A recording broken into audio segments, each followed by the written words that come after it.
സത്യം പറഞ്ഞാൽ വണ്ടിയെ കയറുമ്പോൾ ചായ കുടിക്കാൻ പോലുള്ളൊരു ത്വരയുണ്ടെങ്കിൽ ഇപ്പം നമ്മൾ കുറച്ച് കൺട്രോൾ ചെയ്ത് പിടിച്ചേക്കുക കേട്ടോ. കാരണം നമ്മളിപ്പോൾ കുറേ ഡയറ്റിങ്ങിലാണ്, കുറേ ആയല്ലേ കേൾക്കുന്ന ഡയറ്റിങ് പക്ഷേ ഇത് നമ്മൾ അറിഞ്ഞു കണ്ടുള്ള ഡയറ്റിങ്ങാണ്. കണ്ടോ, ഒരു 2-3 മാസം കഴിയുമ്പോൾ നമ്മൾ ഏത് ലെവലിൽ വരുമെന്ന് അയച്ചാൽ മതിയായിരുന്നു. നമ്മൾ ശരിക്കും പറഞ്ഞാൽ ലുലുവിൽ പോയതാണ് കേട്ടോ. കഴിഞ്ഞ വീക്കെൻഡിൽ നമ്മൾ പോയിട്ട് തിരക്ക് കാരണം തിരിച്ച് പോകുന്നില്ലായിരുന്നോ. പിന്നെ നമ്മുടെ ഗ്രോസറിയൊക്കെ തീർന്നു, കുറച്ച് പാലും പഴവും ഫ്രൂട്ട്സും അങ്ങനെയൊക്കെ സാധനം വാങ്ങിക്കാനാണ് പോയത്.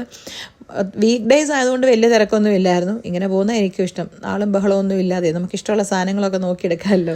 കഴിഞ്ഞ ദിവസം അൽവാദ മോളിൽ ചെന്നപ്പോൾ ഒരു കാര്യം കണ്ടു കേട്ടോ. അവിടെ ഒത്തിരി ഫ്ലവേഴ്സ് അടുക്കി വെച്ചിട്ടുണ്ട്, ഫ്ലവേഴ്സും ഒരു ഇലയും. എനിക്ക് സത്യം പറഞ്ഞാൽ മനസ്സിലായൊന്നുമില്ല എന്താണെന്ന്. ഈ ഇല എന്തിനാണെന്ന് അറിയുന്നവരൊന്ന് പറഞ്ഞുതരും. ഒരു പ്രത്യേകതരം ഇലയാണ്. പിന്നെ എനിക്ക് മനസ്സിലായത് നോർത്ത് ഇന്ത്യയിൽ എനിക്കൊന്ന് നവരാത്രിയുടെ വല്ല സ്പെഷ്യലായിട്ടായിരിക്കണം എന്ന് വിചാരിക്കുന്നു. നമ്മൾ സത്യം പറഞ്ഞാൽ ഉലുവിൽ പോയത് മുട്ട വാങ്ങിക്കാനാണ്, പക്ഷേ മുട്ട നമുക്ക് വാങ്ങിക്കാൻ പറ്റിയില്ല. നമ്മൾ വാങ്ങിക്കുന്ന അലയിൻ്റെ മുട്ടയാണ്. അലയിൻ്റെ കോഴി പൊരുന്നയാന്ന് തോന്നുന്നു. അലയും മുട്ട ഈ പ്രാവശ്യം ലുലുവിലില്ലായിരുന്നു, അതുകൊണ്ട് നമ്മൾ മുട്ടയില്ല. അതൊരു